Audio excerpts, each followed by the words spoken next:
We're making progress. You can see the frame of my 2009 F-750 Project Overkill that's been covered up for 2 years by this tarp. I didn't cover it up because I didn't want to see it. I covered it up because we were doing some grinding, welding, and painting in here, and I didn't want it all over everything. Over the last 2 years, it ended up being a workbench, part storage, got a tarp put over that, then it got more parts and more things, and we're working our way through. So now where we're at is, this is a small block Chevy. It's a Vortec motor. This is the one that the retired man went to Summit Racing to go buy to put in his 85 C10. He went up there with the intentions to buy a 350 Vortec reman engine, put it in there, and never have to touch it again. But along the way, he made some errors. He went up to get a 350, and he got sidetracked somehow and got a 5-liter. It wasn't exactly what he was after, but that's not necessarily a horrible thing for what that truck was. But there were some things that he couldn't make it work. He couldn't get the engine mounts to work. Some of the things weren't lining up, and some of it was his own issues, but I guess it was all 100% self-inflicted because he bought the wrong engine. 2.5 years, 3 years, I saw it in his garage and not making any progress. I offered to go get it, bring it to us, take it back out, figure out what's going on, put it in, what have you. Long story short, I started seeing things that didn't add up, and this was a long block, and as you can see, it is no longer. I found some things I wasn't happy. Well, I found some things he did wrong. It led me to tear this, take this off, take that off. Before I knew it, I had the whole entire, I figured just take the engine down. Let's just go through it. Had some minor scoring in the cylinders, which I thought for, you know, a reman engine, I'd like to have it as nice as it could be. And when I took it apart, there was some metal down in here, and there was some metal in the oil pan when I took it off. I didn't like that, so I needed to investigate and find out where it came from. So I looked and looked and looked, and as I disassembled, I came down to the cam, and then I found it. So if you look at all of these, you can see how they're kind of a matte granite or gunmetal type color right here, and then you get this one right here, this lobe, that's real shiny. And if you pay attention here, you see how weird this is, how it's only shiny on half of it. And then it comes up here and it gets really aggressive with damage. And then there's a flat spot right there on the cam. Well, this was a remanufactured engine, but he had had it for 2.5, 3 years, something like that. So it was out of warranty. And, you know, someone contacted me and said, hey, you know, we know it's out of warranty, but send me a parts list of what you need, and we'll see if we can get you set up. So I asked him for a new cam, some new lifters, high volume oil pump, and new rod and main bearings, because some of the bearings had some pretty deep scratches in them for being a new engine, and I thought it needs to be better than that. So with talking with Summit back and forth, we figured out the problem. This was never a truck engine. What he bought was for a boat. This engine was built by a company, you know, one of your production line engine builders, for a marine application. That's why that oil pan didn't work. That's why a few things were off. Now this engine, when GM introduced this block by the casting number is 87 to 91, I think is what it was. And back then, you know, everybody had a V8. Back in the 80s, every car had a V8, just regardless what size V8 was it. And nobody wanted to give up their V8s, but we were starting to come into emissions, and people, you know, GM introduced this as an alternative to the 350. The 305 actually got pretty good fuel mileage. It just wasn't overly powerful. I think these were like 170, 190 horse. They weren't very much, but they came in different variations, but the basic one was like 170, 190. Now this one actually has these 3 bosses here that are threaded, because one of the options was you can get a 305 with roller lifter. So you'd have roller lifters in here for your cam. Well, if you use a roller lifter, because it does just that, it has a roller on it, you can't have the roller getting crooked on the cam because it'll destroy itself and the cam. So you have to have a way to hold that roller at the right position constantly. So you have a bracket that would go in here and hold each one of the roller lifters. That being said, I've had a few of these as rollers in 350s, and I think I even had a 305 at one time, and they're okay. I mean, they're not bad on fuel, that's for sure, but that was part of the Vortec head. So the casting of this block is very similar, except for the bore, to a 350, and obviously dimensionally, externally, it's the same. The difference being this bore is like 3.74, I think. The stroke is the same, the crankshaft stroke is the same, the connecting rod length is the same, but the bore is different, and the crank casting is the same, but it's not machined the same. So being it's a 305, you have much smaller pistons, the weight's different, so it's balanced different. So you know, physically it will go in a 350, but it shouldn't be used with a 350 without being balanced for a 350. And then the heads, they came up with the Vortec heads, and the Vortec meaning, you know, just what it sounds like. It's a vortex. It's a swirling motion coming inside the head. The problem with these was, in that application, this particular application, they used a 58cc head. And, you know, this is a 58cc chamber here. It's pretty small, and there's really not any room for any bigger valves. You end up with your intake valves at 1.84 and exhaust valves are 1.50. So, you know, horsepower on an engine is always limited by how much air and fuel you can suck in and how much you can push it out, and the ratio at which each valve does it. That's our limit. So we're not, this engine, this head right here, is never going to flow really well because of what it was designed for. It was never designed for big horsepower. It was designed for fuel economy. You could probably port this thing and make some changes internally and make the passages nicer and maybe make some small increases, but I just don't think it's worth the effort for what it is. Now, being this was a marine engine, some of the things that it got that, you know, a typical engine builder wouldn't have done is they replace all the valves in these, and then they replace the exhausts with stainless. So you get stainless exhaust valves. I think these are a different intake valve, the manufacturer said, but I don't remember what was different about it. The size isn't different, but the actual makeup. And that manufacturer says that with every marine engine, they put new rocker pivots and balls, rocker pivots and nuts on the valves. And I think that was about it.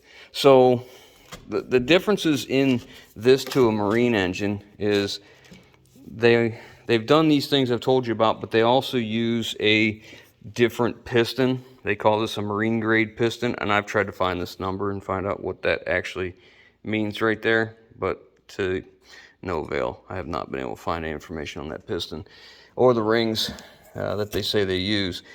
A different grind, they call it a marine cam, and I really don't know what their grind is on this, what the specs are, because you can't find it anywhere. I tried to get it from them, and they weren't interested in sharing that information.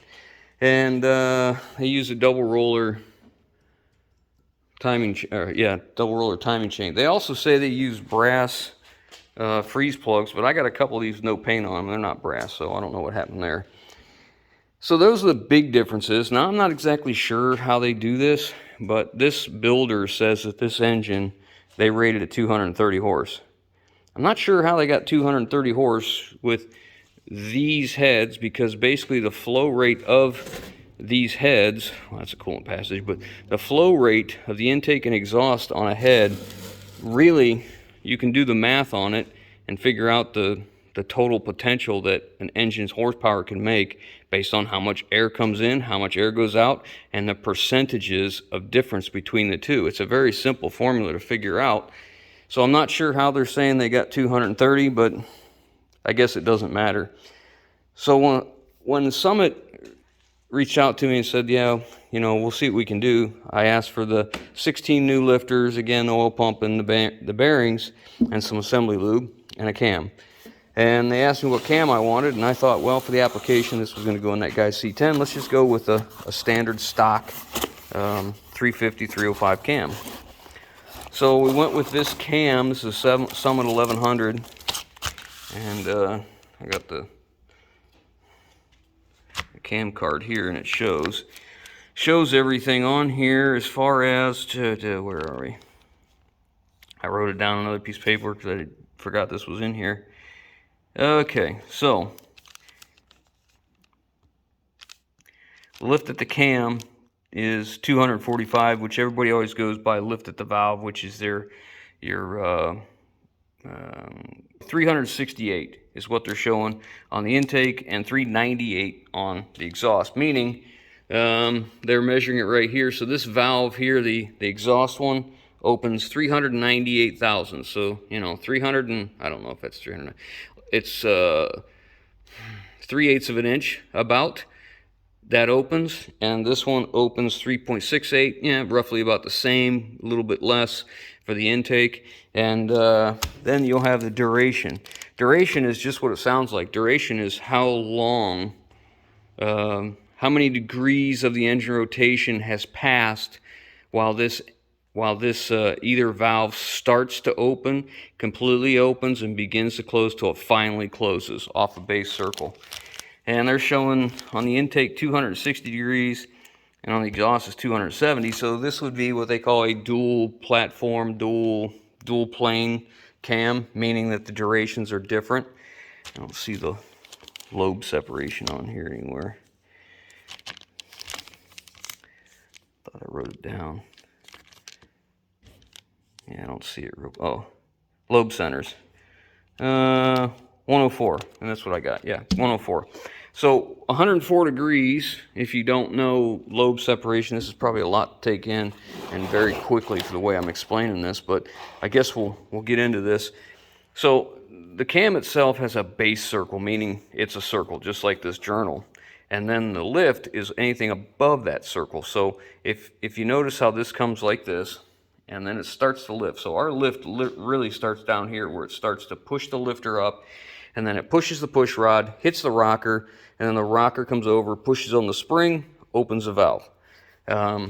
So what we have, our lift, is anything above the base circle, and most times they advertise this. To make them all the same and easier to see, they go to 50 at 50 thousandths. So 50 thousandths above base circle on either side. So that's our lift. Because everybody used to use one number, and it made it sound like, you know, a cam was so much bigger than another one, but really they were just measuring them differently, so they come up with an industry standard. So that is the lift. That's how much, I mean, that makes sense, it's lift. The duration of the lift is how many degrees pass, okay, from the time that this thing starts. All right, I got my left hand here. So when it starts to rise and push, comes over and then comes back down, how many degrees of the cam, of the engine, not the cam, but the actual engine rotation has passed? Because remember, the cam will turn half as many times as the cranks. It's a 4-stroke motor. So the crank has to turn twice for every one turn of this. That's why the cam gear is so much bigger than the crank gear. So we can slow down the cam.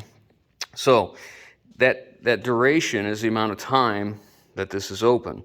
And the duration is also affected by what's called cam lobe angle, center lines. So let's just say we're using these two lobes because they're very close and easy for explanation. But if this was an intake valve and it was opening and closing, then the distance between the peak of this one and the peak of this one is lobe separation. It's the time between the center lines of either one. And the wider the lobe separation, the better the idle you get. The closer the lobes center lines, the more choppy or hot roddy, you know, rough idle that you hear. Now with that wider, like let's say now we're using, in reality, this one and this one. Now you see how wide that lobe separation is. I don't know exactly what that is. We're going to use this as an example on our cam card for our factory one. 104 degrees. So at 104 degrees, it's going to idle a little bit rougher than the other one we're looking at, which has 112 degrees. Because again, the farther you get them valves apart, the less overlap you have. The closer that these cam lobes work together, the more valve overlap. Because remember, it's not just an automatic open close. It has to ramp up to open. So it ramps up to open, ramps up to close, same thing on the exhaust. So like I said, when you get your angles, your lobes spread apart farther, we get a much smoother idle. So, and the thing about it is, when I chose this cam, I just went with a stock cam because most stock cams for OE applications, they work just fine. There's few that are actually a better improvement based on what the engine was from the factory. I'm not saying there isn't, I'm just saying that for this application and these particular heads, you know, these were built for fuel economy. That's why they have the Vortec and that swirl inside here to help to bring the air and fuel mixture in and get it mixed well, get it into the cylinder, as well as small combustion chamber on a flat, pretty much flat piston, gives you a nice compression ratio, but not a huge displacement, so you're not sucking in a lot of fuel. You're not using a ton of fuel compared to a larger bore. And there's so much more to this, and I'm just touching on a few things for our application. There's so much to understand about an engine that I couldn't even begin. People who actually know what they're talking about have forgotten more than I'll ever know. So when I chose a cam, I decided to go with just an OE cam, just your basic. These are the lifts, you know, 368, 260 duration, 398, 270, and 104. So the load separation is a little bit closer than this one. So it have just a little bit, maybe possibly choppier idle, but at the same time, if you look at the duration of them and how long they're open, this is lower, so you may not even notice that. So the other one I'm considering is a Summit 1102. This is something I've been talking with Justin about because he does a lot of LS stuff and Chevy stuff, and I'm really not a Chevy guy. And I was, you know, asking his opinion on a few things, and he suggested maybe this cam. Now, the factory cam, the 1100, is good for idle to 4,800 RPMs. That's probably more than I would ever need for my intentions for what I'm going to do with this thing, or what I think I'm going to do with this thing. Smooth idle, low end torque. Low end torque would be good for me because I do a lot of towing, and typically, you know, I don't like to run an engine in high RPMs. I don't think it's efficient in most cases, so unless it's built to run in high RPMs. And as far as fuel economy goes, for my intentions for this, what I'm gonna put it in, fuel economy would be good. You know, I'd be okay with that, but I'd be willing to give up some fuel economy for maybe a little bit nicer idle that I'd like the sound of, and maybe a little more power, but I don't really need it for the intention. So this one will give you a decent idle, but your torque is moving up in the mid-range. And what that's happening is when you get in that load separation, it typically, when you get out like that and the angles spread out like that, typically you're moving your horsepower up into a higher RPM range, and so is your torque. So yeah, that comes into effect. But if you look at this one, it's a 421 lift on the intake at 278. So it's lifting more and it's lifting longer. So in our case, where you have a small valve, it would be just like opening my garage door there. If I want a lot of air to come in, I want to open the door up as far as I can and let it open up and leave it open as long as I can before I close it to get air in. And this is going to be the same. But there's something called saturation. You'll get to a point where, regardless of how much lift and how long you hold this open, you just physically can't get any more air in here without some type of outside force pushing it in, which these obviously are not the heads to do that. But regardless, so in our case, having smaller valves, leaving them open slightly longer could be helpful to a point, but once you get to a point where your engine can't suck any more air because the chambers just aren't big enough to let it come through, then it doesn't matter. So the reason that these two are attractive is because a couple reasons. They fit my application, idle to 4,800 or 1,500 to 4,800. I think that was actually 5,200. I might be wrong. That might be idle to 5. I can't remember. But it's close. It's very close. But they both can use factory springs. You don't have to change your valve springs because of the extra lift. Because with every extra lift that you create, then there's that much more that has to hold it closed. Okay, you need a bigger spring, a heavier spring, because it has to be able to hold that valve closed to make compression when it needs it. So these will use factory springs, and if we go automatic, we could use a factory stall speed converter in the transmission. Now, think about too is when you go to a larger lift, right, you're increasing the pressure that it takes to open that, because you know we're changing those springs, and we also have to consider the weak link, which in this engine is going to be these pressed in rocker studs. You know, they for where we're going, we're just fine. I don't think we're going to need to change any of this, because the head is what it is, and it's never going to make leaps and bounds of changes and improvements with these heads. And I know there's going to be a lot of guys who'll say, just why bother building a 305? And I agree. There's far better engines out there if you're going to go seek one. If you're going to go get one, this is not one I would choose. What I have is an engine here that the owner of the C10 doesn't want this. He had the LS, he had only for 3 days, but he absolutely loved it. He's never had an engine idle as nice as that LS did, had as much power as it did, and was so easy on fuel. He's in love with it. He wants nothing to do with this. So I'm trying to find a use for this. That's why we're building this engine. Not because I think it's a great choice. I just think it's here. We probably ought to do something with it instead of let it sit around. So we're just going to build it, and we're going to put it in something. Like, this is a good choice for you if you have one, because these things are cheap. Like, I've seen these all over the place for 50 bucks, you know, complete with heads, you know, a complete core engine. So if you're looking at building one of these, they're still cheap. They're not expensive to build. If you had a hot rod and you just want a small block in it, and you just want to go carbureted or what have you, and you want the V8 small block sound, but you don't need, you know, 350 horse, 400 horse, you know, this might be a good option. I don't know. The reason we're doing it, we have it, and we have all the parts.